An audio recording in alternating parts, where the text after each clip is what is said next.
little bit of context. During editing, I didn't realize I put the same clip in 2 times. It's a clip of me unscrewing the bottom mount of the coilover, and also I used some wrong terminology. So, yeah.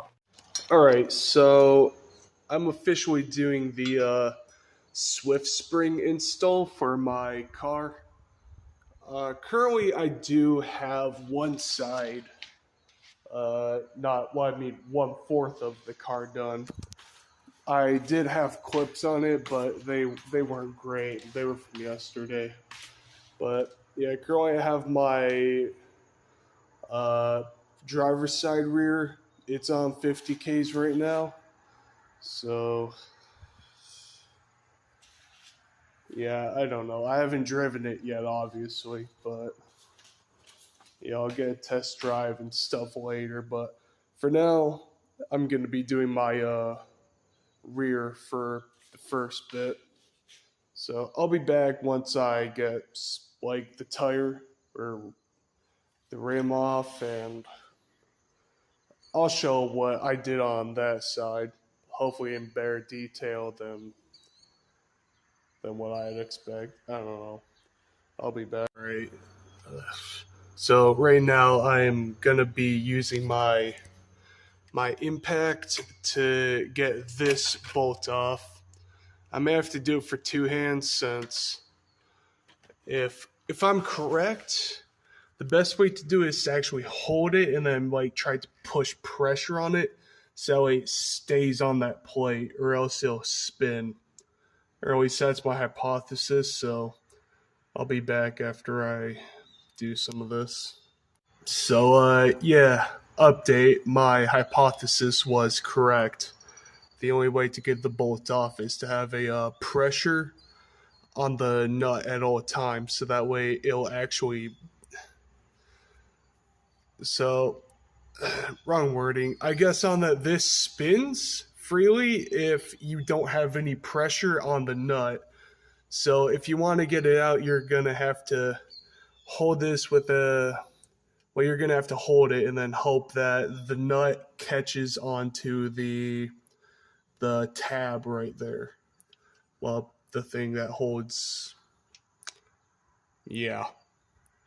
Anyways, I've been starting on some of this other stuff. Oh, by the way, this is a 15-inch.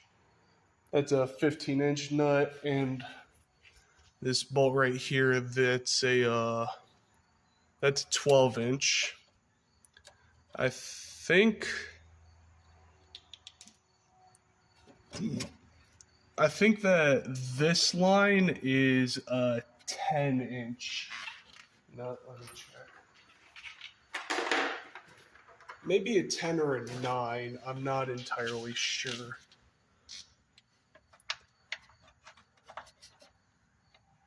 Yeah, that's 10. So basically, all you gotta do is just take a 10 mil and unscrew this part, or unscrew the ABS holder from there and right there on the coil. I'll be back once I've done that, because actually, so the other part I'm going to be doing is I'm going to raise this up so that way I can get this out. It's that's actually where, like, I'll show it once I actually get it off, but yeah, I'll be back. Alright, so it's a little bit more faster than I expected. I thought I was going to have to go all the way up to there, but nah, I was able to get enough flex out of this. But once I do the reinstall, I'm probably going to have to go all the way up there. Luckily, I'll have extra room. Also, that'll be able to be viewed. But basically, right now, I'm going to be taking out the top camber bolt and replacing it with a factory bolt.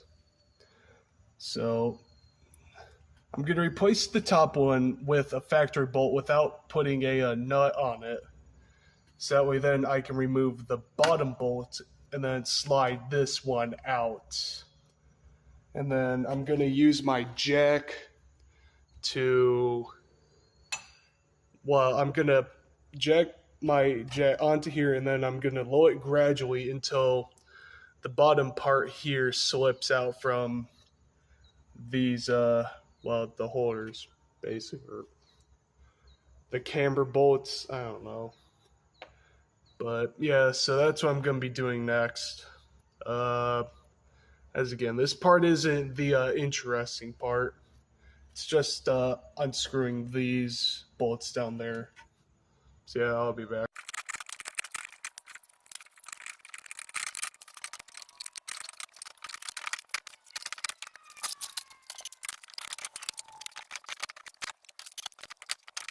Alright, back again, and something which could have gone really bad on the other side if I hadn't gotten lucky was the actual ring that's holding the spring in. I didn't have it loosened. Like, I can twist this with my hand, but the other side I still had it tensioned down. Same thing for basically all three of except for that. I did multiple things wrong, which is why I got rid of the original videos. But have these all loosened so you can move the spring around by hand and also spin it by hand. That's how you want it to be. Anyways, that's not why I'm making the update video. So I'm gonna remove the screw. It's holding it in right now. Out it comes. And this is the part that matters. So right now I got it resting on my brake. Next up is just to let out pressure and see where this goes. Yep, there we are. Binding stuck. That's why we have it on a jack. So right now it's caught right there. Pull that out, pull that down, and continuing.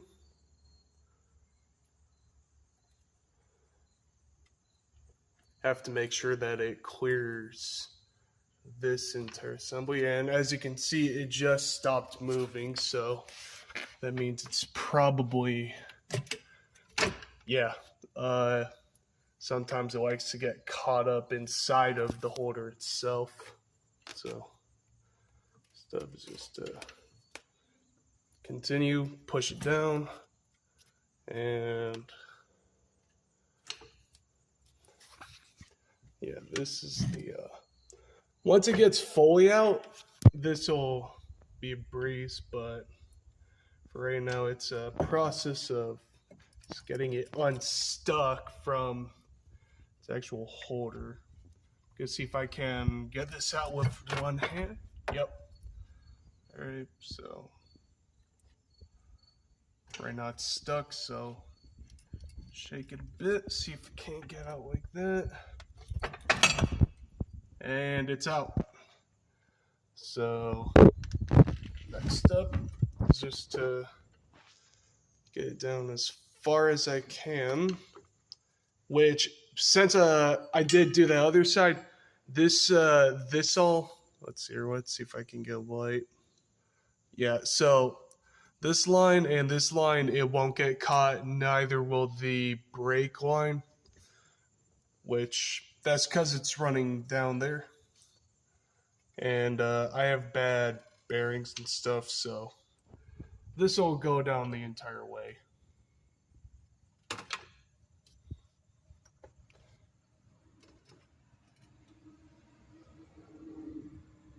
In fact, I could probably, I could probably even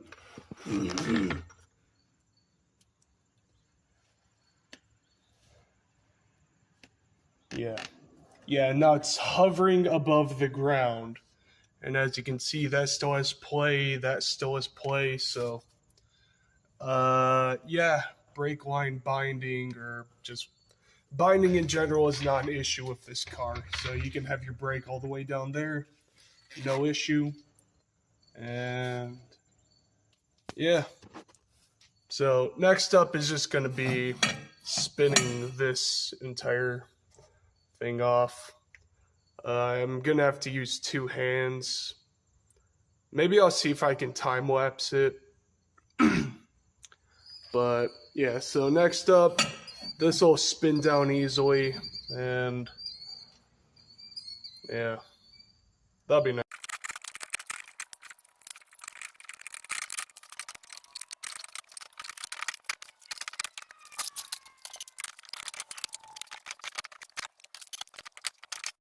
All right, I'm gonna explain because it was so I got the Swift spring in, and I plan on this. Obviously, this is not what I'm exhausted about. What I'm exhausted about is number one, this, and number two, I ran into this issue on the other side because originally I was using this to hold up the car, and I used a emergency floor jack to keep the brake up and to try and get it back into there. Do not do that. Get jack stands. I didn't think I would need them, but you need them. Trust me. I forgot just how much of a pain in the ass this was, but yeah, if you pull that out too much, it will come loose, and then you will not be. Hold up. I think my boot ripped. Yep.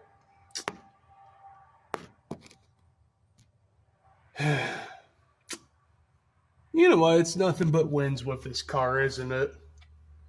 And I know for a damn fact that wasn't even from me. But this was way more than a one-hand job. I couldn't even film this. But yeah, I mean, basically same thing, except instead of it looks like this. This, just unbolt this and then take out the 2 things. Unscrew here and here. Take this out and unbolt this. Unbolt the top. I actually did unbolt the top on this. I did not go down due to the boot, but yeah, so I took this out, had this balancing on this. Obviously, it's not the smartest way, but it's the best I have. And yeah, that does not do it justice. My hands are dirty as hell. But yeah, I'm sorry I couldn't do the fronts or show the fronts, but they are a menace upon themselves, or they're a menace on their own. I thought the back was bad. No. Well, first I even got to see if the car will move under its own weight, because I think I might have pulled out the other side, but it might have also slid back in. So, yeah.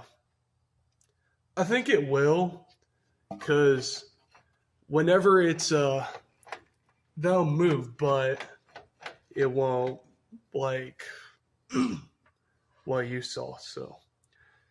Yeah, like I said, sorry I couldn't show this, but that is too much of a hellish job. But yeah, 50K spring install. Now I just gotta tighten stuff and, well, set proper ride height, and then, yeah. Alright. Alright, I figured I would at least get to this point. So right now I got the brake,